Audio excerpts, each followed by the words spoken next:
Cuando llegamos a Levíticos 16, se habla de Yom Kippur. Y si se acuerdan, en Génesis, Yom es día, el día de la expiación.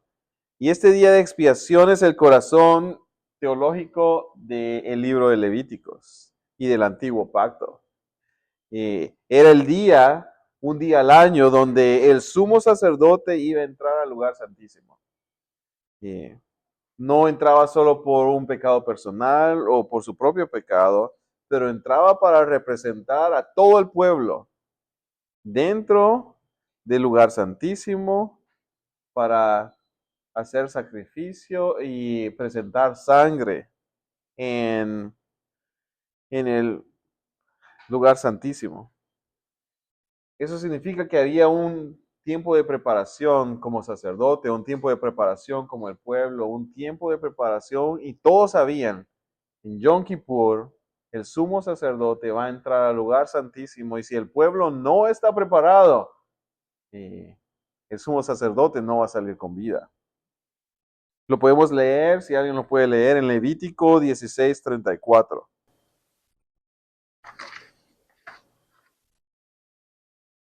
Y esto tendréis por estatuto perpetuo para expiar a los hijos de Israel de todos sus pecados una vez al año. Y Moisés lo hizo como Jehová le mandó. El ritual de Yom Kippur requería 2 machos cabríos. Iban a simbolizar 2 partes importantes de lo que estaba sucediendo. El primero, el macho cabrío del sacrificio, era desgollado y su sangre era llevada al lugar santísimo y se rociaba como propiciación sobre el arca del pacto.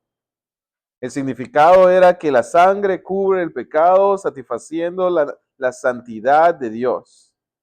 Esto aseguraba una vez al año la limpieza cultural del tabernáculo y mantenía esa relación de un Dios santo con un pueblo que está siendo santificado. El segundo macho no era matado. El segundo macho era conocido como Azazel.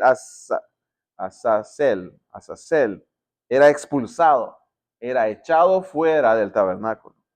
Era preservado vivo, pero el sumo sacerdote venía y confesaba todos los pecados sobre este macho cabrío. Confesaba sobre su cabeza como un símbolo de transferencia de todos los pecados que estaban presentes en medio de la comunidad. Y lo mandaba lejos, lo desterraban de la tierra. Y el significado era que este macho cabrío iba a llevar la vergüenza de todos dentro del pueblo frente a los ojos de toda la comunidad. Nunca más podría volver. Los pecados, la culpa, la opresión en el corazón de la comunidad visiblemente era depositada sobre este macho cabrío y el pecado era removido. Y mientras el animal se iba, la gente podía celebrar que sus pecados habían sido perdonados y sus pecados habían sido olvidados. Un día muy importante y el centro del sacrificio que encontramos en Levíticos. Y aquí está la plenitud de la gracia comunitaria que encontramos en Levíticos. Sustitución. El pueblo no tenía que hacerlo, no lo podía hacer. Ellos iban a ser limpiados por medio de la mediación y el removimiento total de su culpa. Iba a ir sobre los hombros de otros no culpables. Y eso apunta al Señor Jesús. Cuando llegamos a Levíticos 16, somos apuntados a aquel que vendría un gran día a hacer la última expiación. Y en Hebreos capítulo 9 y 10 lo vemos. La demostración de Yom Kippur es completada en el cumplimiento definitivo de la cruz de Cristo cuando Él resucita. En Hebreos 9:12, si alguien lo puede leer. Y alguien más puede preparar Hebreos 9:26 y alguien más 13:12. Vamos a leer 3 versículos. Hebreos 9:12 primero.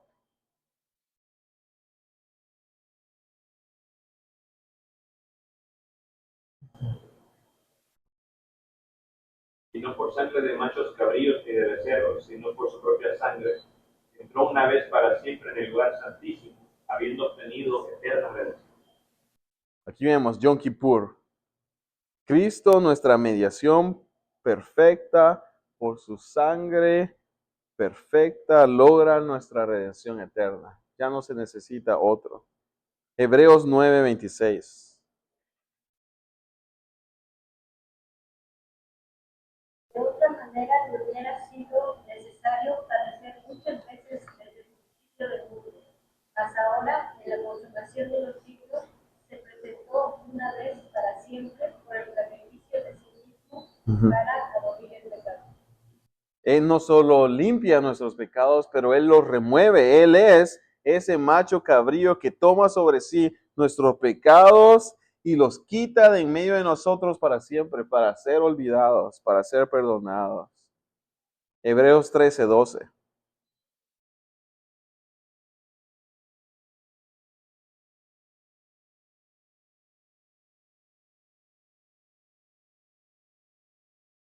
Por lo cual también Jesús, para santificar al pueblo mediante su propia sangre, padeció fuera de la puerta. La cruz afuera de la ciudad de Jerusalén.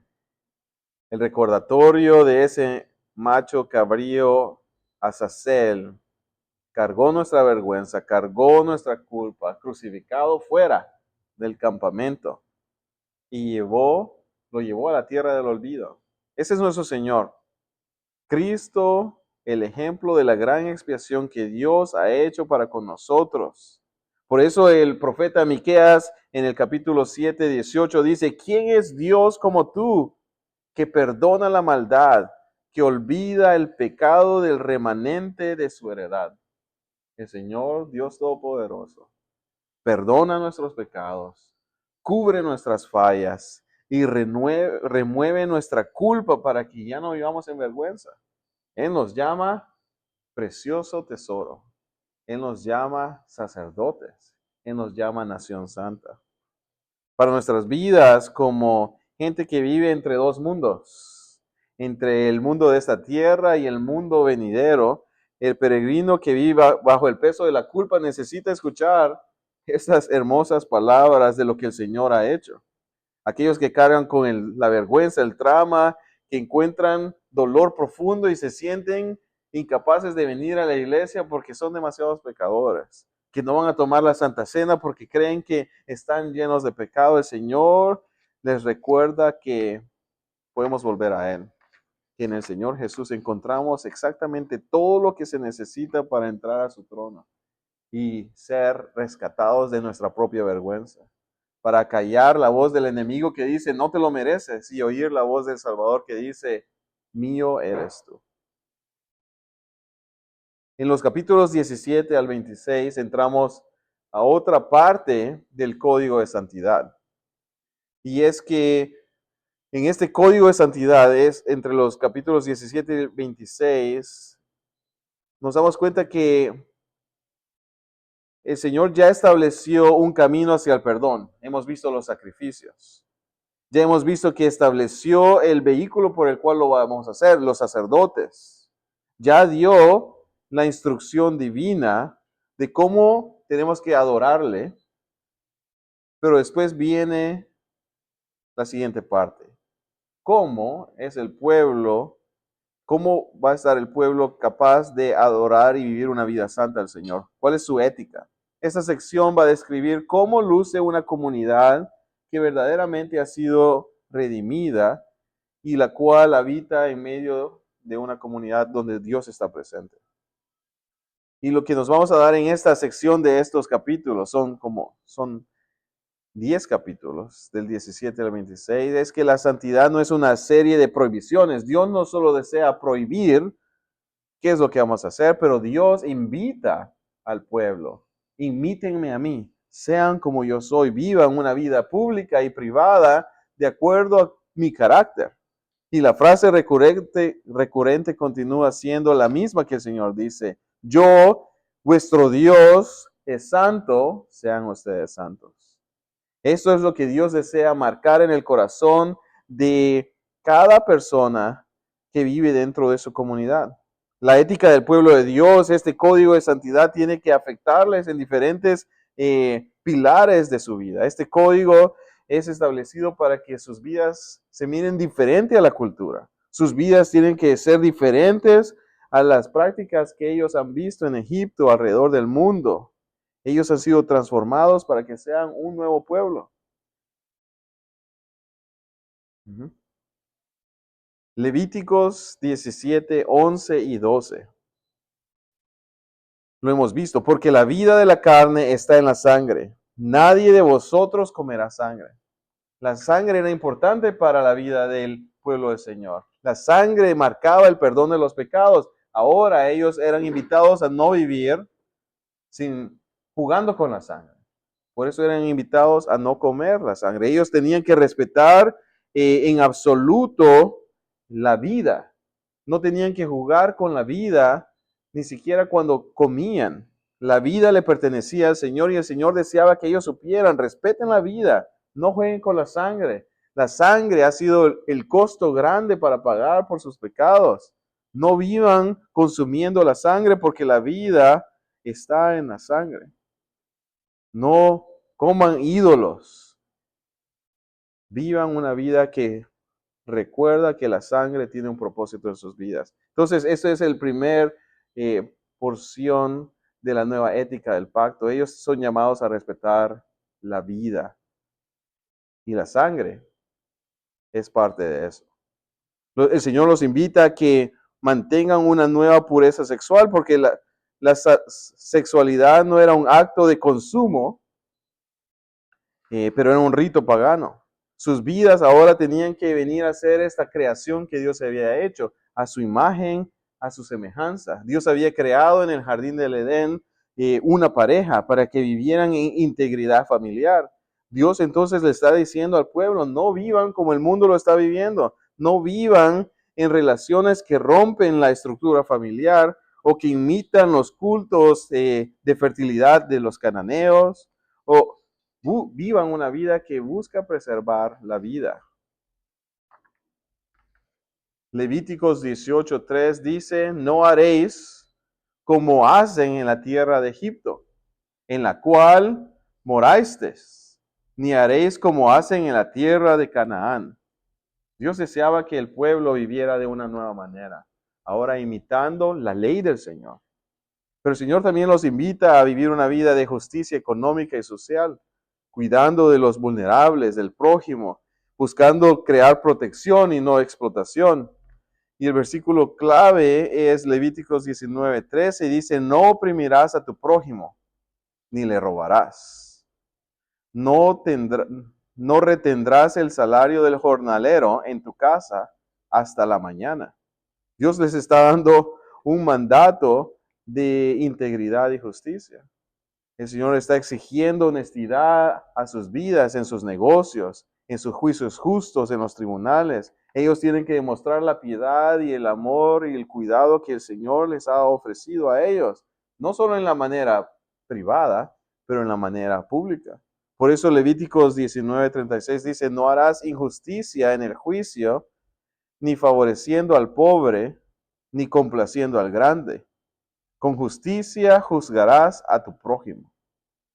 Dios deseaba que sus corazones fueran moldeados en lo privado y en lo público, para que ellos pudieran venir a tener amor al prójimo, para que pudieran vivir una vida basada en la ética biblia. La regla de oro del Antiguo Testamento es, no te vengarás, ni guardarás rencor a los hijos del pueblo, sino amarás a tu prójimo como a ti mismo. Yo soy el Señor tu Dios. El Señor está formando en la vida de la comunidad, no solo cómo le van a adorar, cómo van a vivir, pero cómo van a actuar. Y para nosotros como extranjeros o como inmigrantes o gente sirviéndole a inmigrantes, esta es una porción muy importante, porque la centralidad del rol del extranjero en medio de la comunidad del pueblo de Dios es importante. Porque ¿por qué vienen los extranjeros al pueblo de Dios? Vienen porque ahora dentro del pueblo de Dios hay un nuevo estilo de vida. La presencia de Dios no solo está cuidando de cada individuo de su pueblo, pero la vida de su pueblo está siendo transformada de tal manera que no hay una mejor nación que donde está el pueblo de Dios. Y así debería de ser. Entonces el mandato profundo es cuando algún extranjero se establezca en el país de ustedes, no lo maltraten. Al contrario, trátenlo como que si fuera uno de ustedes. Ámenlo como a uno de ustedes mismos, porque también ustedes fueron extranjeros en Egipto. Yo soy el Señor, su Dios.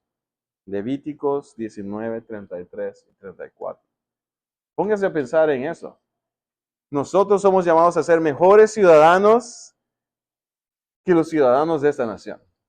Por ejemplo, nosotros somos llamados a ser más hospitalarios de lo que la gente ha sido hospitalaria con nosotros. Nosotros somos llamados a amar a la gente que es invisible y que nadie quiere amar porque el Señor nos ha amado. Y así demostrar que le pertenecemos a un Dios que es más grande, más bueno, más bondadoso y capaz de demostrar empatía al que no lo merecía, porque el Señor está creciendo una comunidad que le pertenece. Vámonos al siguiente punto. Dios entonces va a buscar crear una rutina de vida en la vida del pueblo a través de fiestas. No solo el pueblo es invitado a venir a hacer sacrificios para recordar que han sido perdonados, que han sido restaurados y que ahora necesitan un corazón de adoración, pero el Señor va a crear dentro de su rutina cultural fiestas. Fiestas para que recuerden el carácter de Dios. Y la primera de estas fiestas es el sábado. Dios invita al pueblo a descansar, a detenerse de su trabajo, a darse cuenta que ellos no están creando la vida de ellos mismos. Ellos están viviendo en la creación de un Dios que está cuidando de ellos. Si alguien podría leer Deuteronomio 5:15. Y acuérdate que fuiste siervo en la tierra de Egipto, y que Jehová tu Dios te sacó de allá con mano fuerte y brazo extendido. Por lo cual Jehová tu Dios te ha mandado que guardes el día del sábado. Este recordatorio semanal viene como un recordatorio al pueblo para decirles, ustedes ya no son esclavos. Porque parar de trabajar es un acto de fe. No trabajar una vez por semana se convertía para el pueblo en un acto de fe en el que decían, yo no soy mi propio sustento. El Señor es mi sustento. Él me sustentará. Todo el mundo a su alrededor vivía trabajando, tratando de tener alimento diario en su casa, y ahora Dios les decía, ustedes ya no son esclavos, ustedes son pueblo mío, paren de trabajar, tengan fe, yo voy a cuidar de ustedes. El segundo es la Pascua, como habíamos visto en el Éxodo, el sacrificio y la redención del ángel de la muerte. Iban a celebrar esta fiesta como recordatorio de que había habido sangre derramada y que el Señor los había liberado de la esclavitud de Egipto. Ellos tenían que celebrar esto anualmente para recordar verdaderamente. Hace años, yo me acuerdo cuando estábamos allá, y recordarle a los hijos y a los hijos de sus hijos de que hubo un momento en su historia donde no eran pueblo santo, donde hubo un momento en su historia donde ninguno de ellos tenía acceso al Dios Santo, que hubo un momento en la vida, en algún punto en la historia de sus generaciones donde eran esclavos. Por eso somos invitados a siempre recordar nuestra salvación. Somos invitados a recordar cómo es que vino el Evangelio a mi vida. Oh, nací en una casa cristiana. Ok, ¿cómo vino el Evangelio a mi casa? Oh, cuando yo me puse a investigar eso en mi familia, porque yo nací en una casa cristiana, en una iglesia donde veía a mis abuelitos, a mis tíos, a mis primas, a mis primos venir a la iglesia todos los domingos. Hubo un momento en mi corazón donde yo me hice la pregunta, pero ¿cómo sucedió esto? ¿Cómo está esta iglesia conectada al Señor Jesús? Haciendo preguntas, investigando. Un día aprendí que mi papá no era cristiano, que a los 21 años de edad era drogadicto, que uno de sus amigos se quería matar porque estaba teniendo pesadillas y creía que estaba endemoniado. Y mi papá, sin ser cristiano, dijo, lo tengo que llevar a una iglesia porque ese chavo no se tiene que morir. Y entró a una iglesia escandalosa donde ni siquiera predicaban la palabra del Señor, pero en medio del desorden abrieron la Biblia, compartieron un versículo y el Señor Jesús atravesó su corazón y él supo, yo quiero a ese Señor. Mi mamá andaba sola, su familia se había fracturado y alguien le invitó a un culto de adoración y ella no sabía qué era. Lo único que sabía es que no quería estar en su casa. Y como una jovencita vino a un culto de adoración, comenzaron a adorar, después predicaron el evangelio y ella vino al frente. Dijo, eso es lo que mi alma anhela.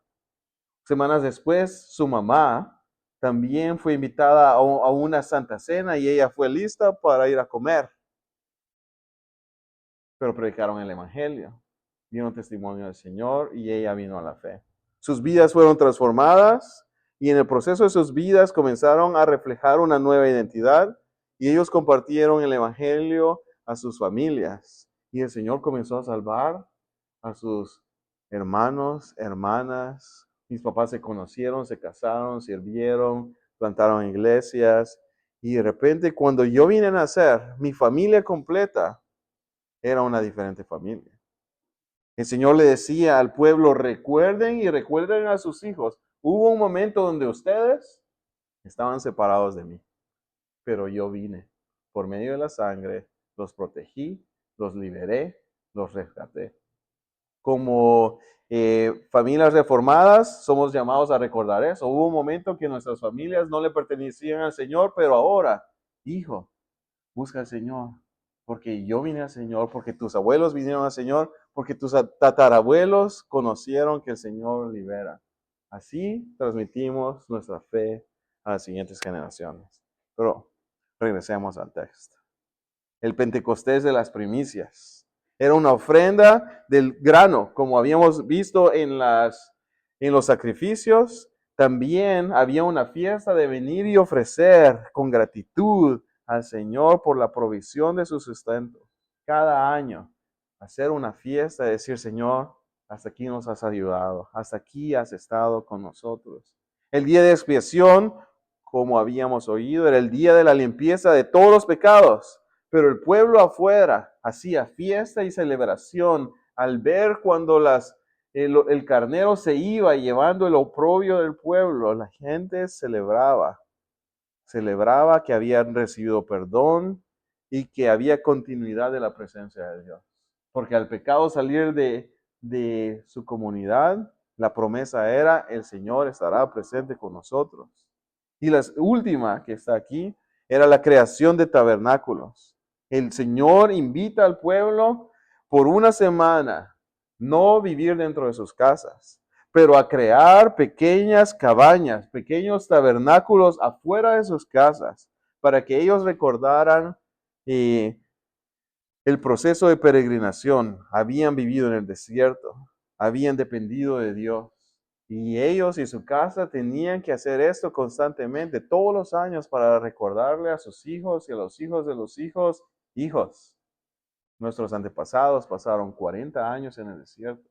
Y ahí ni sus zapatos se desgastaron y ahí el maná nunca dejó de fluir. Entonces el Señor está preparando el corazón de las personas para que le conozcan, para que sepan que su Dios es santo y la conducta de ellos refleja en todas áreas de sus vidas esa santidad de Dios. ¿Alguien tiene una reflexión de lo que hemos oído? ¿De cómo lo podríamos aplicar en nuestros contextos? ¿O cómo en nuestra vida devocional podemos tomar algunas de estas ideas para recordarle a nuestros hijos de la gracia que tenemos de ser una familia cristiana, una familia de pacto? ¿Sí? No, adelante, por favor. Me acuerdo diciendo que decía, hermano,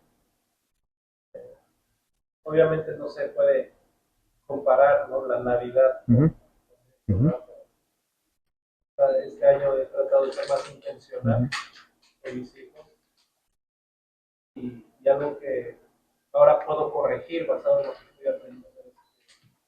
A veces lo podía hacer, lo estoy haciendo devocionales ujú, de los 25 días ujú, hasta llegar a la Navidad, ¿no? Pero lo estaba haciendo un tanto como, nada más, meramente como doctrinar, ¿no? ujú, Y son pequeños, ¿no? Entonces ujú, más como catecismo y ujú. así, ¿no? Pero meramente como un acto de oh, ¿qué vino? ¿Quién le anunció a María, ¿no?, al Ujú, ángel? Pero ahora, basado en lo que dice, ¿no?, creo que voy a aplicar más el aspecto también de histórico de hey, ujú, Cristo un día vino a mi vida ujú, también. Allá antes yo no servía ujú, al Señor. ujú, Como aplicar ese aspecto más personal, ujú, más que tanto teológico, doctrinal, sino realmente apelar a su corazón, al recordar, ujú, usando esta ujú, fiesta, ¿no?, de Navidad, ujú, recordar lo que el Señor ha hecho en nuestras vidas familiares. Creo que es buena recordatoria y buena. Y es cuando compartimos eso en medio de nuestra comunidad, le ayudamos a nuestra comunidad, especialmente a los hijos de los que nacieron en hogares cristianos, a no odiar el testimonio de sus vidas.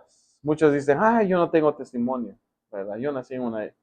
¿Cómo me gustaría haber sido malo? Decían algunos. Para poder decir, el Señor me salvó de ahí. Pero se nos olvida que Dios es un Dios de pacto y ha prometido salvar familias y a sus hijos y generación hasta generación. Pero si nosotros no aprendemos a dar testimonio de eso y decir, es increíble que tu abuelo vino al Señor y él creó un ambiente, pero yo no sabía del Señor y ahí el Señor creó un ambiente donde yo pueda aprender más de Él.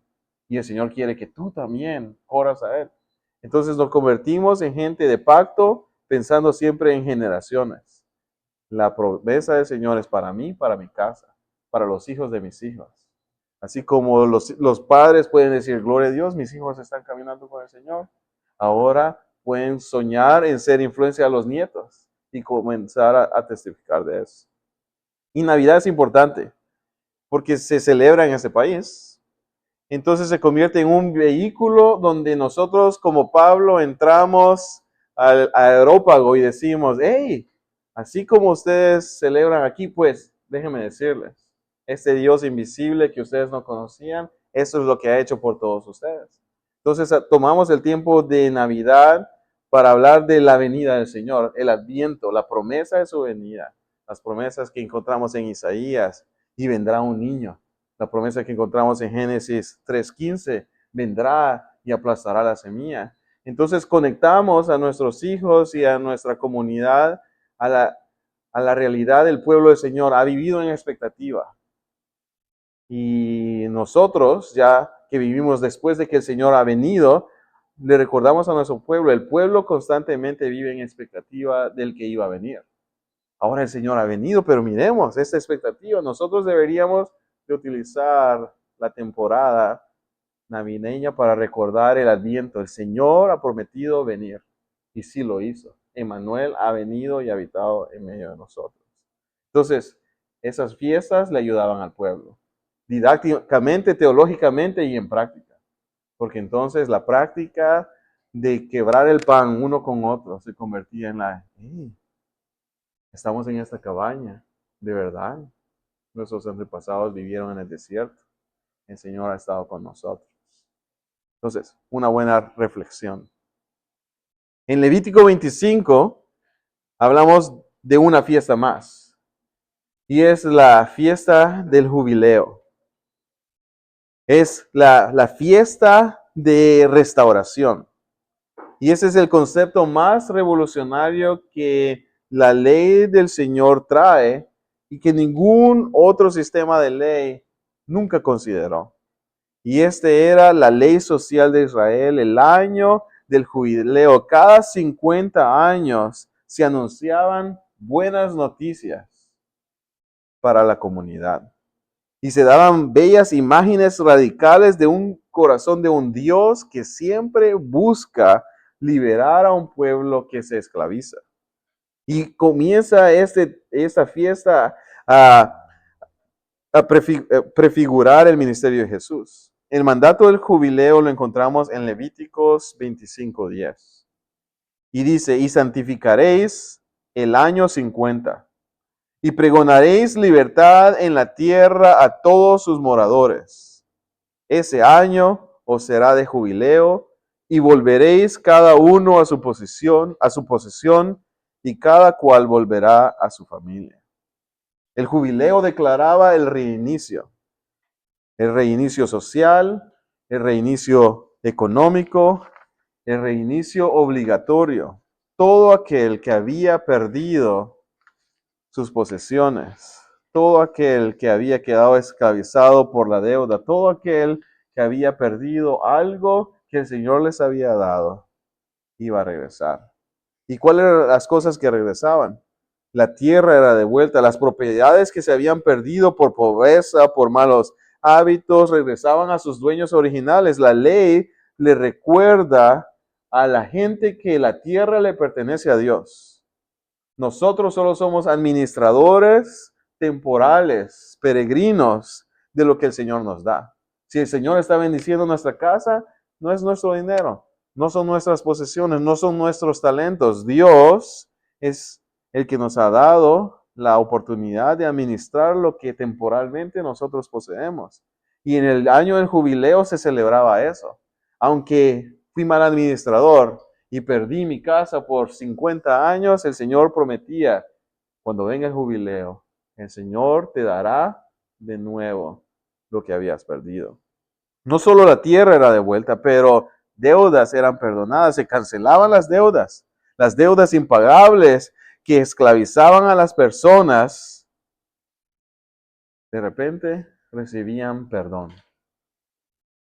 Porque el Señor es el creador de los cielos y la tierra, y Él da la posibilidad de administración a su pueblo, y el Señor no va a permitir que su pueblo nuevamente caiga en esclavitud, y no iba a permitir que su pueblo se esclavizara a sí mismo.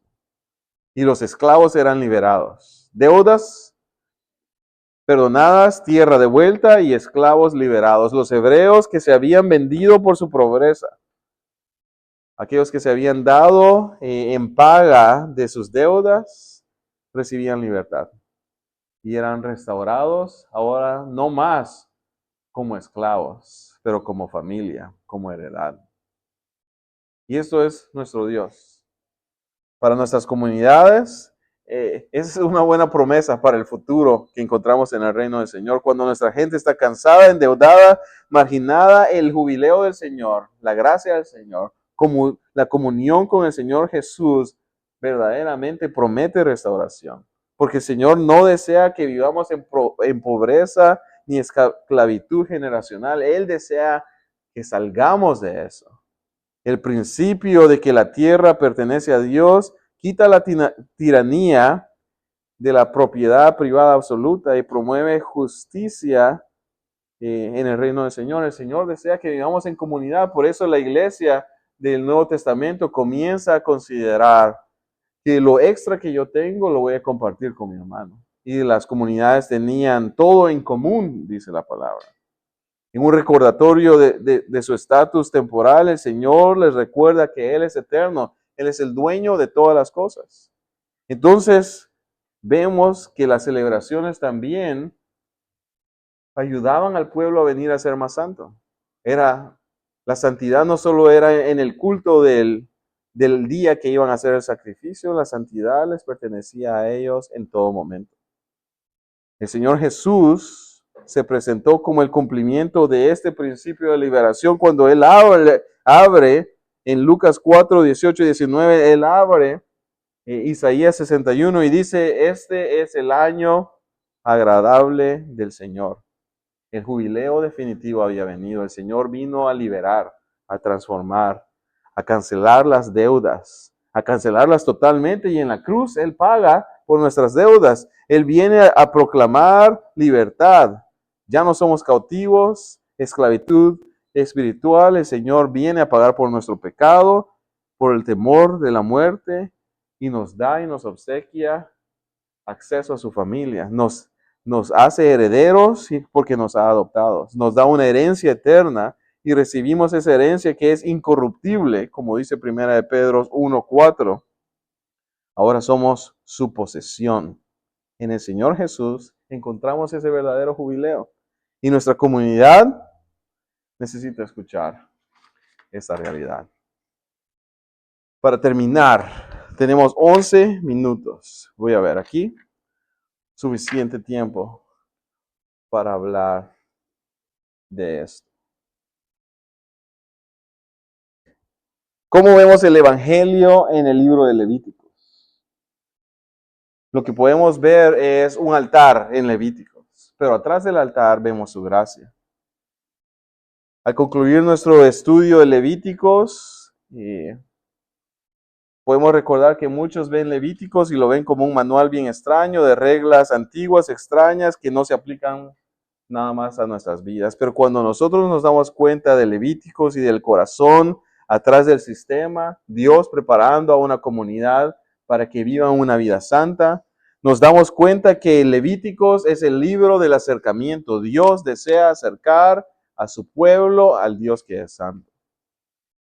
La ley es un espejo que les muestra, no lo puedes hacer, necesitas la ayuda de Dios.